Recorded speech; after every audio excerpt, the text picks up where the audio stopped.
Autossabotagem espiritual. O que está te impedindo de crescer em Deus? Você já sentiu que está travada espiritualmente, como se algo estivesse te puxando para trás toda vez que você tenta buscar mais de Deus? Você até começa a orar, mas não sustenta. Começa um devocional, mas desanima. Faz planos de mudança, mas volta para os mesmos hábitos. Talvez o seu maior inimigo hoje não seja o diabo, nem o mundo, seja o que você mesma tem permitido dentro de você. Se você é uma mulher cristã, brasileira, vivendo aqui nos Estados Unidos como eu sei o quanto a vida aqui pode parecer sufocante, acelerada, ocupada, mas muitas vezes a estagnação espiritual não é falta de tempo. Sabe o que é? Autossabotagem.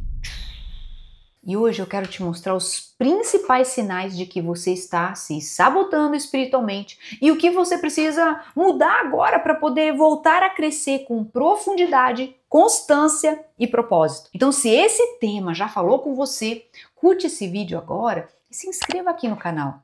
Aqui a gente conversa sobre fé emocionalmente honesta, crescimento espiritual de verdade, sem esse peso e também sem performance, ok? Então vamos lá. Beatriz, o que é a autossabotagem espiritual e por que ela é tão comum? A autossabotagem espiritual é quando você mesma se coloca no caminho da sua estagnação com Deus, sem você perceber. Simples assim.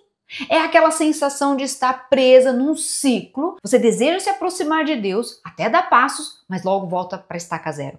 Você já começou um plano de leitura bíblica empolgada, mas aí abandonou na segunda semana. Já aconteceu isso? Já prometeu que ia acordar mais cedo para orar e no dia seguinte, apertou o botão da soneca. Já sentiu vergonha de buscar a Deus de novo porque faz tempo demais. E esses são sinais de autossabotagem. E isso não é só espiritual. A neurociência chama esse fenômeno de autoimpedimento. É quando o cérebro, por medo de falhar ou até de se frustrar, ele cria barreiras mentais e até de comportamento que vão impedir o progresso. O seu sistema límbico, que regula as emoções e essas respostas automáticas, ele tenta te proteger do esforço e da exposição ao desconforto. Então, em vez de orar, você rola o feed. Em vez de abrir a Bíblia, você abre o WhatsApp. Em vez de você confrontar a si mesma, você se distrai. E sabe o que é pior? Com o tempo, esse ciclo ele se torna uma rota neural fixa. Seu cérebro aprende que fugir é mais fácil do que enfrentar. Que desistir dói menos do que persistir. Mas você não foi criada para viver no raso. O Espírito Santo em você deseja profundidade, constância e transformação. Só que para isso, você precisa parar de fugir e começar a perceber as pequenas formas como está se boicotando. Como que a culpa e a comparação, ela alimenta a autossabotagem. Você sabia? Uma das maiores raízes da autossabotagem espiritual é a culpa. Aquela sensação silenciosa de que você não está fazendo o suficiente. Você ora, mas acha que orou pouco. Lê a Bíblia, mas sente que não entendeu direito. Falta à igreja uma vez e já se sente afastada de Deus. Essa culpa constante, ela vai criando uma voz interna e ela começa a dizer coisas como: Deus deve estar decepcionado comigo. Eu não sou uma mulher espiritual o suficiente. Para que tentar? Eu sempre falho mesmo. E quando você acredita nessas vozes, o que acontece? Você se afasta ainda mais. Porque ninguém corre na direção de quem acredita estar decepcionado com você. E aqui entra a autossabotagem. Você começa a evitar a presença de Deus exatamente quando mais precisa dela. Você se esconde de Deus como Adão e Eva lá no Éden. Não porque ele mudou, mas porque a sua culpa te convenceu de que você não é digna de estar ali. E como se não bastasse a culpa, ainda vem a comparação. Você olha para o lado e vê mulheres que parecem tão constantes, tão maduras espiritualmente, tão confiantes. E se esquece de que está vendo só um recorte e não a jornada inteira. A neurociência explica que o nosso cérebro tem o que chamamos de viés da negatividade. Ou seja, ele dá muito mais atenção aos seus erros e falhas do que às suas vitórias. E é por isso que, mesmo fazendo tanta coisa boa, você se concentra só no que não conseguiu fazer. E quando você se compara com alguém, você nunca compara com o todo. Você compara com o que você tem de mais sensível, com o que o outro tem de mais visível. Essa culpa mais comparação forma esse ciclo perfeito, olha, da autossabotagem. Você se sente mal, se cobra, falha, se compara, se sente ainda pior, se afasta de Deus, acreditando que não é digna de recomeçar. Mas deixa eu te lembrar de algo. O Evangelho não é sobre merecimento, é sobre graça. Não é sobre o quanto você consegue, é sobre o quanto você se rende. A libertação da autossabotagem, ela começa quando você troca a autocrítica pelo arrependimento e a comparação pela comunhão. Quais são os comportamentos que mais sabotam o seu crescimento espiritual? Vamos falar sobre isso agora? Muita gente pensa que a estagnação espiritual ela acontece só quando a pessoa se afasta da igreja ou para de orar por completo. Mas a verdade é que a autossabotagem espiritual ela acontece de forma sutil, disfarçada e muitas vezes dentro da rotina cristã. Um dos comportamentos mais comuns é o consumo sem prática. Você assiste uma pregação no YouTube, lê um versículo no Instagram, ouve uma música cristã, mas não aplica nada daquilo. É como quem se alimenta o dia inteiro só de vídeos de alimentação saudável, mas continua comendo mal. A neurociência explica que o aprendizado real, ele acontece quando há um engajamento ativo.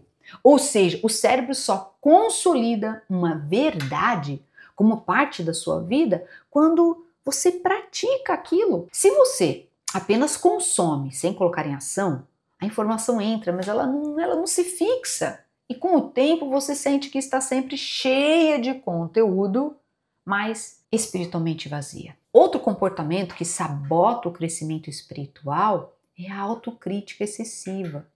Você lê a Bíblia e se culpa por não ter lido mais. Você ora e se sente culpada por não ter orado o suficiente. Você jejua, mas se compara com quem faz jejuns mais longos e se sente inadequada. Esse padrão ativa no cérebro o sistema de punição, que ele está ligado a uma sensação de fracasso, de desânimo. A consequência, seu sistema nervoso associa espiritualidade à frustração, não ao prazer. E você começa a evitar, mesmo sem você perceber. E há também a armadilha da procrastinação espiritual disfarçada de intenção. Olha só, presta atenção. Se você vive dizendo que vai começar um novo plano de leitura, não, vai voltar a jejuar, ou talvez vai criar uma rotina de oração, mas os dias passam e isso nunca vira, olha ali, nunca acontece, nunca vira uma prática. E por fim, talvez o comportamento mais traiçoeiro seja a fuga das áreas que mais precisam de cura. Você evita orar sobre aquele relacionamento, evita confessar aquele pecado, evita encarar aquela dor. Você vai empurrando ali com a barriga, se distraindo com outras ocupações espirituais, como se pudesse crescer sem confrontar o que precisa ser curado. Mas não há crescimento sem verdade. E não há cura sem exposição à luz. Se algum desses comportamentos tem feito parte da sua rotina, não é hora de se culpar, é hora de acordar e escolher romper com esses padrões com a ajuda do Espírito Santo, um passo de cada vez. Como romper esse ciclo e voltar a crescer com Deus? Então vamos lá. Viver uma fé leve não é o mesmo que viver uma fé rasa. Não, pelo contrário. A profundidade ela só vem quando há essa leveza. Quando o peso do desempenho ele sai e entra o prazer da presença. Mas como chegar nesse lugar? Então vamos lá. A primeira chave é: quebra o ciclo da cobrança com verdade e gentileza. Comece reconhecendo o que está te paralisando. Não com julgamento, mas com discernimento. Por exemplo, se você percebe que sempre desiste de orar porque sente que não vai conseguir manter a constância, olha aí. Então, comece pequeno. Ore por 5 minutos, 2 minutos. Comece. E celebre esse passo como um avanço, não como pouco demais. O cérebro aprende por reforço. Yes! Quando você se recompensa internamente por cumprir algo pequeno, ele registra isso como prazer. E quanto mais prazer você associa à prática espiritual, mais seu sistema nervoso se abre para ela.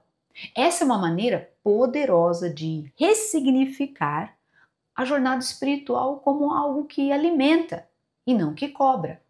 Outro ponto importante, olha só, crie rituais espirituais que combinem com a sua realidade. Não tente copiar a rotina devocional daquela influenciadora cristã que acorda às X horas da manhã e vai lá e ora. Às vezes isso não serve para você.